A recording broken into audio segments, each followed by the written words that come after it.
Speaker, nung panahon po ni Pangulong Duterte, sa Quadcom sinabi po na 51 billion yung flood control program ni Congressman Paulo Duterte. Bakit po nangyari yun? Iba dahil political dynasty rin sila? At ang Pangulo rin ay ang kanyang ama?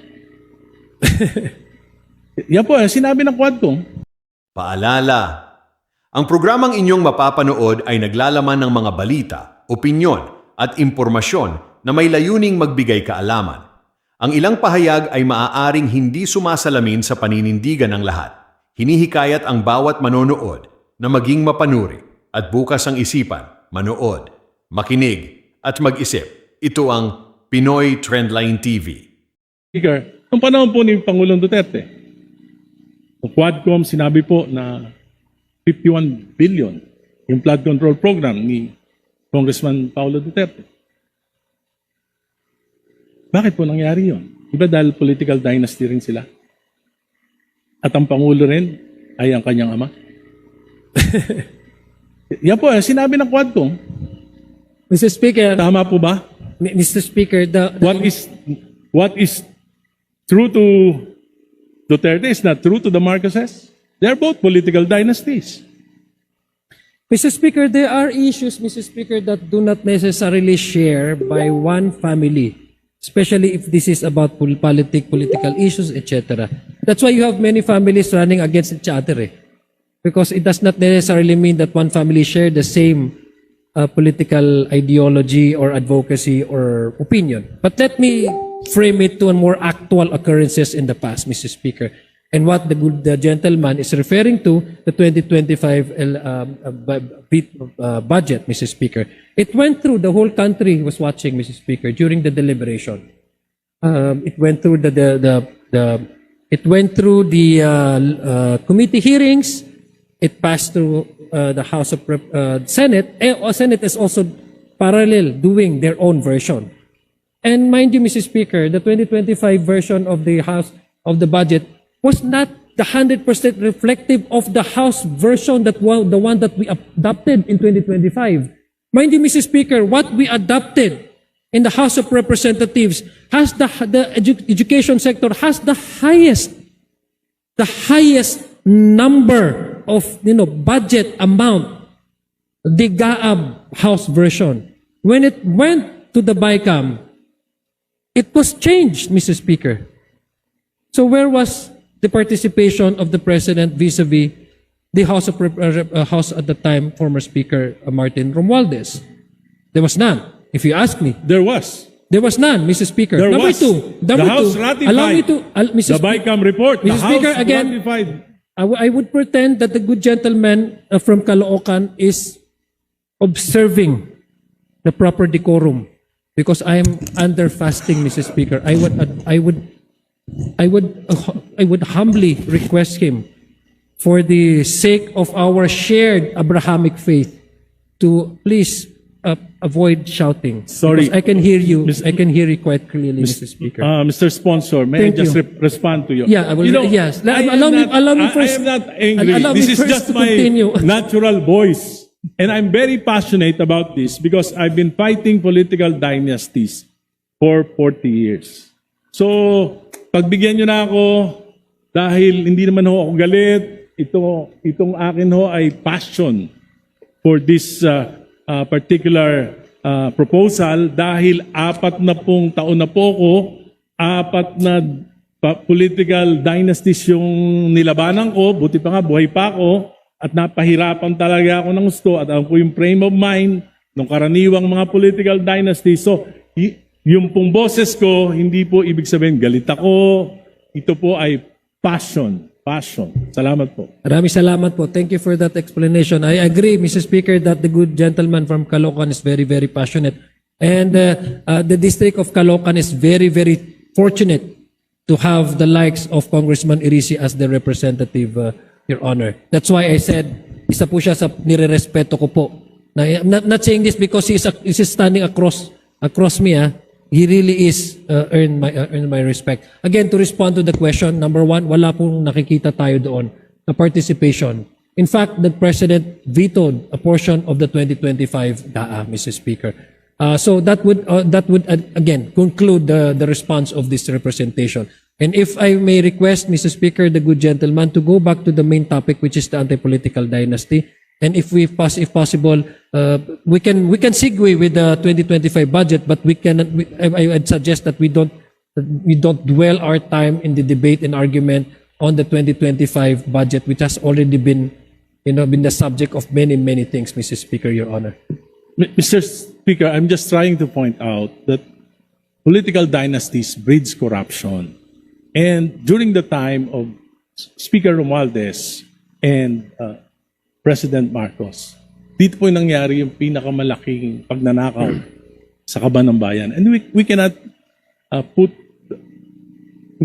not put blame to this House. Kasi po niratify natin yung BICAM Committee Report. Hindi po ako kasama nun. Hindi ako kasama nung 19th Congress.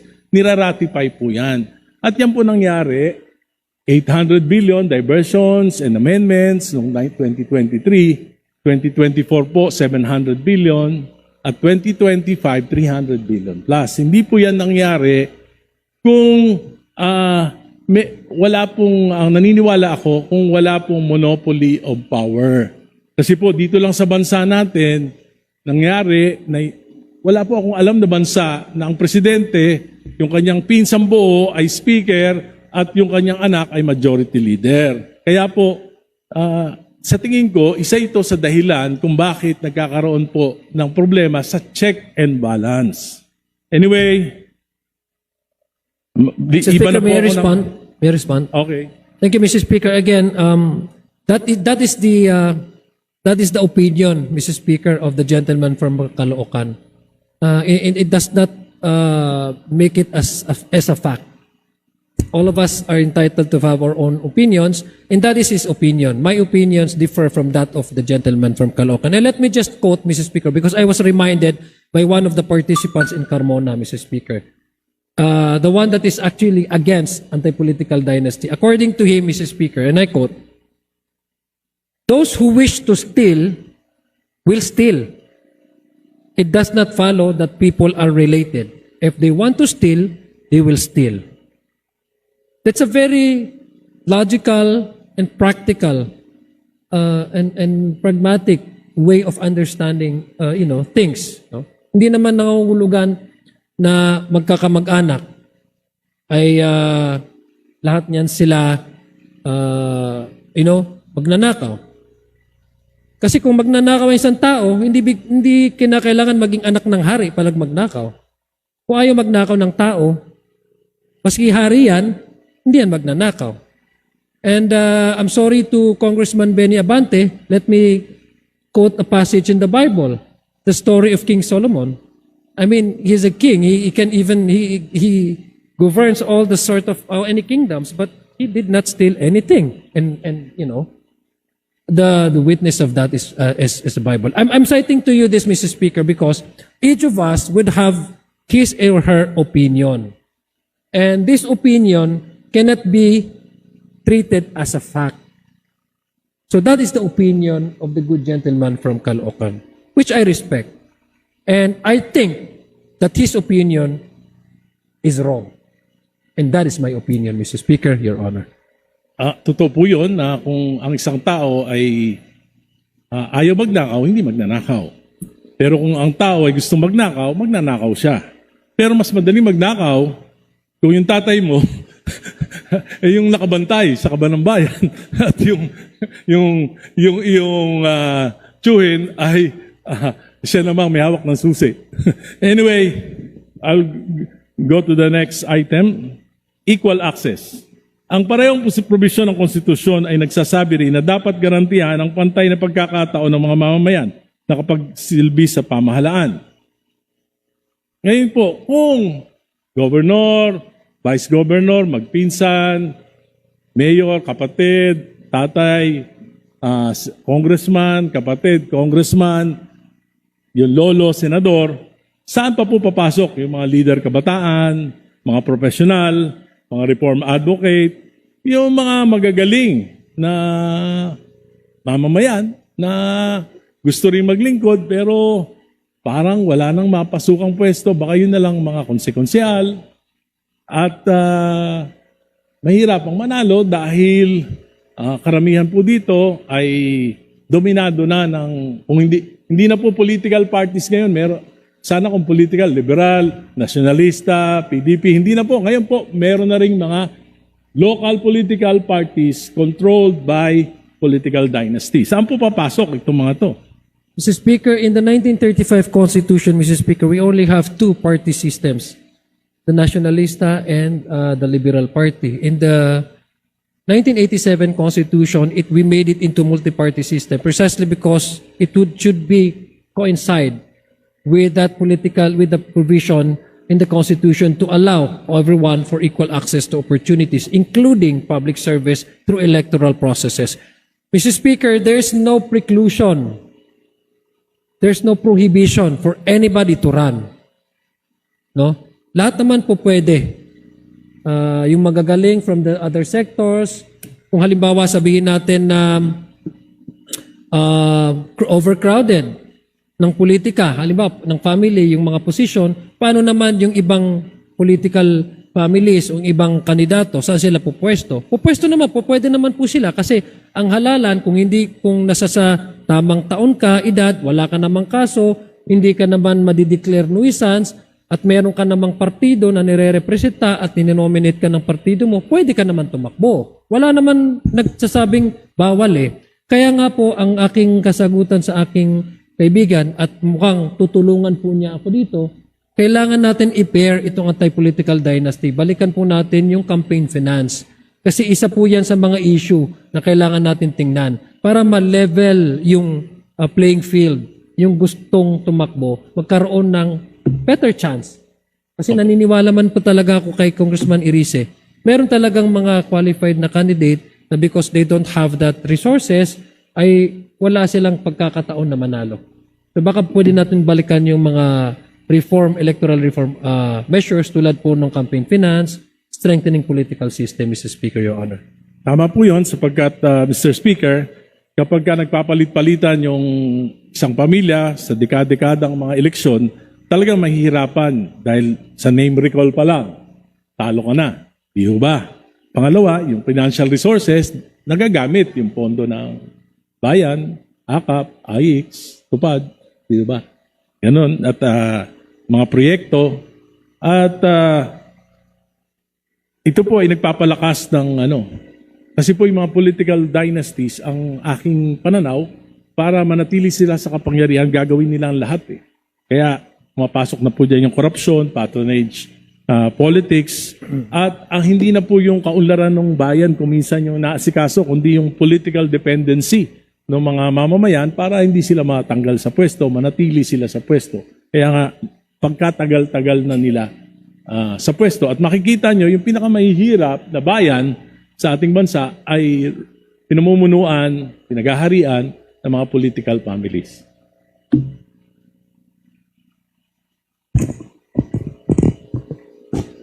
Yun ang sponsor. Kung ang mandato ng konstitusyon ay pagbawal ang political dynasties, ngunit ang batas na ipapasa natin, it will still allow the domination of political monopoly and will really limit the participation of ordinary citizens. Hindi ba sa tingin nyo pwede itong ma-question sa Korte Suprema? Mr. Speaker, the reason why we are actually trying to at least balance it out, no, to give also primacy to the general principle, which is the equal access for all for public service, and it is in the first line, Article 26, Section 2. No, the state shall ensure equal opportunity to public service, and then there comes the next line, which is prohibiting the anti-political dynasty, is in order that we avoid a possible question or petition before the Supreme Court. That is what we intend to avoid. Because I personally would like to, I should be candid about this, no? Let me be honest with this. It is not, as a form of a track record, it is not good on my reputation to sponsor something which later on struck by by the Supreme Court as constitutional. But to give you the direct answer, yes, anything can be questioned before the Supreme Court. This is a Republican democratic country. Anybody can do so. Salamat po. Nais kong banggitin po sa ating chairman ng Committee on Suffrage and Electoral na napakalayo po ng bersyon ng panukalang batas na tinatalakay natin dito sa bersyon na inaprubahan ng committee sa Senado. Ang pagkakaiba ng malayo po kung magpapatuloy po tayo sa bersyon ito, hindi kaya posibleng magkaroon ng deadlock o impasse sa Bicameral Conference Committee at kung mangyayari yun, hindi po ba magiging resulta ay walang anti-political dynasty law na maipapasa? And again, Mr. Speaker, that is what we do, no, and what does as much as possible try to avoid. There will be discussions, I'm sure. Sigurado po yan. Medyo mainit po yung discussion sa BICAM. Sigurado po dahil yung may mga disagreeing provisions nga po.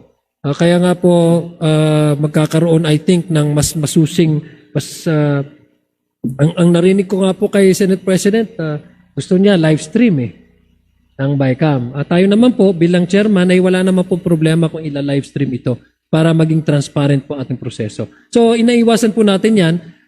We're hoping na pagkakaroon talaga ng debate. Ito po ay priority bill ng ating Pangulo. Tama po ba?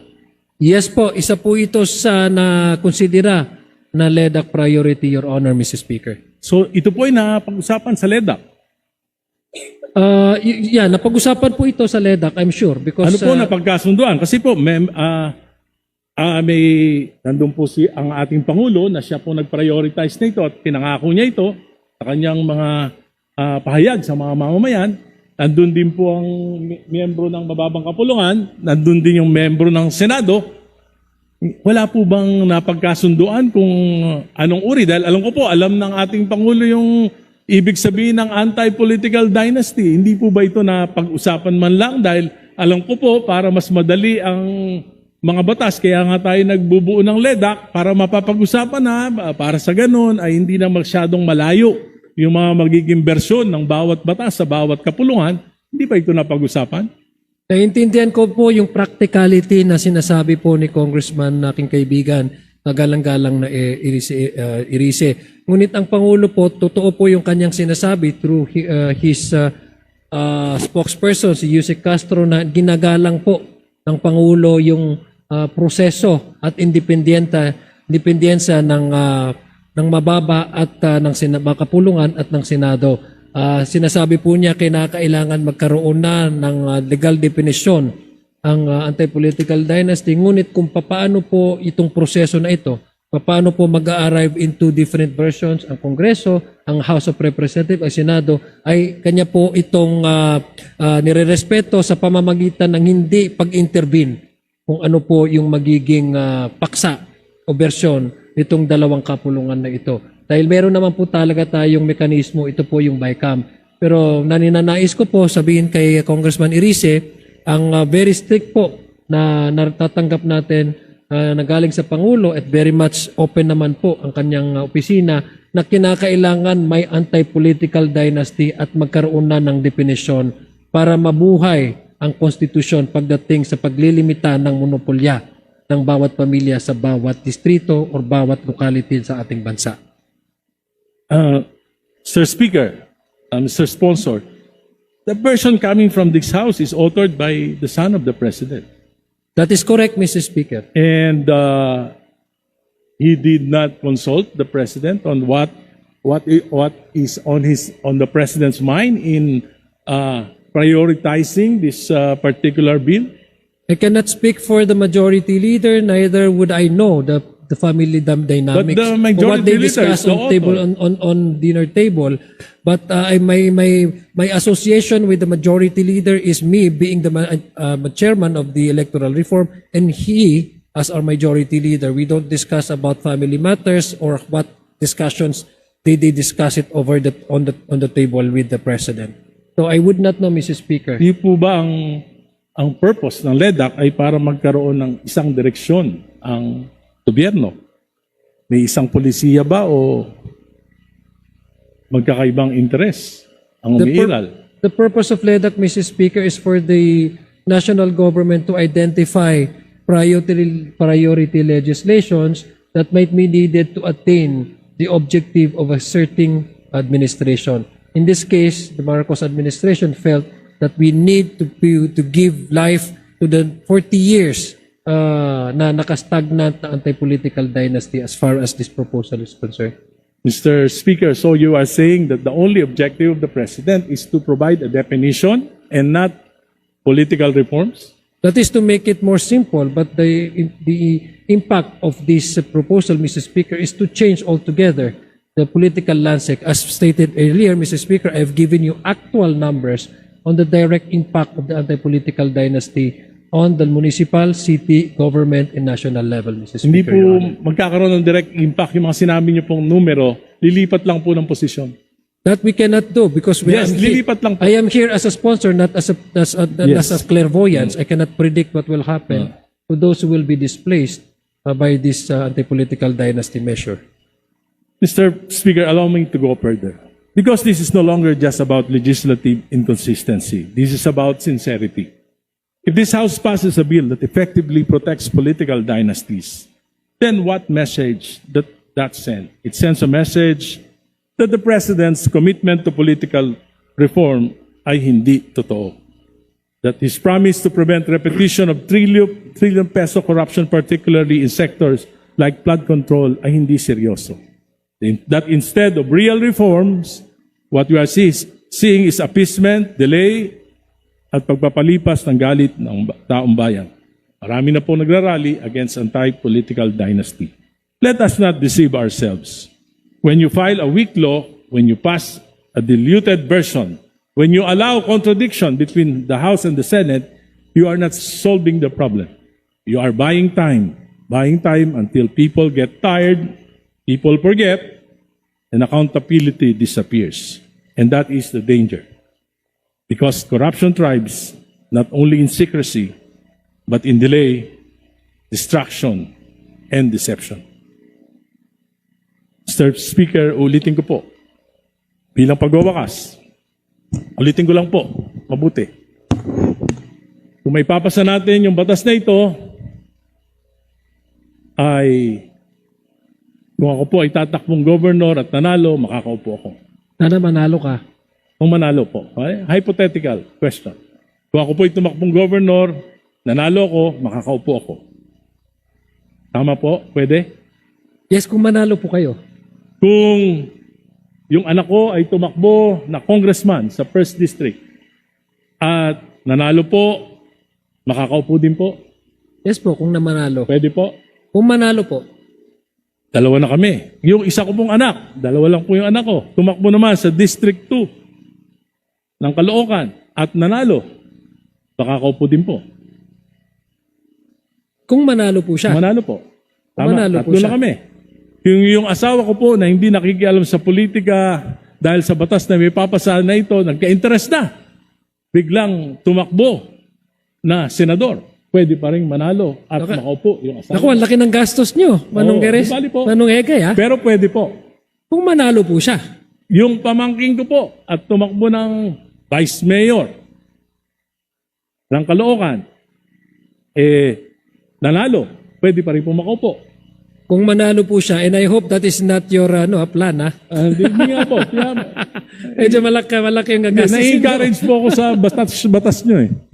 Sa panukala nyo. Pwede. 5. Kung mananalo po, kasi ang taong bayan po ang magde-decide, Kaya nga po, Mr. Speaker, Your kaya tanong Honor. nga lang po kung pwede. Pwede po. Tama po, kung siya po yung pinoto ng ating taong bayan, sila po yung may kapangyarihan. So tama po, mananalo po kung binoto At yung ng taong bayan. sister-in-law ko po, kung tumakbong pong mayor at nanalo, pwede pa rin makaupo. Pag nanalo po at binoto siya ng taong bayan, mauupo po talaga siya. So, ito po ay hindi po anti-political dynasty law. It will institutionalize political dynasties. At palagay ko po, mga tayo nagpinoyhenyo tayo, pwede ka ng pwede. Kaya ang final na sagot ko po, hindi to anti-political dynasty law. Ito po ay isang budol. Budol. Budol. Salamat po.